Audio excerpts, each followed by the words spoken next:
Ihr seid bald in Busan in Südkorea und sucht jetzt schon nach entspannten Cafés und Bars, um die euch abzuspeichern, dann habe ich ein echtes Schmuckstück für euch gefunden. Bleibt bis zum Ende dran, ich verrate euch, wo es ist. Ja, es ist tatsächlich etwas außerhalb gelegen. Wir sind beim Haeundae Beach gestartet, sind da zu den Cable Cars gelaufen, die ganz bekannt sind und im Grunde die ganze Zeit weiter geradeaus gelaufen.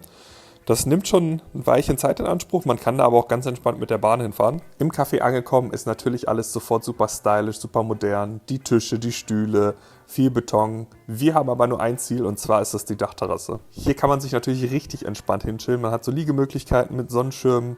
Man hat einen wunderschönen Ausblick aufs Meer. Man kann gut Fotos machen. Ihr wisst Bescheid.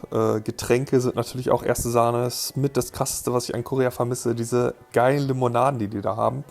Und ja, guckt euch das mal an, also es ist echt ein Träumchen. Wieso haben wir sowas nicht? Irgendwie an der Nordsee, an der Ostsee, so eine coole Location. Warum zieht das da niemand hoch? Ich check's nicht.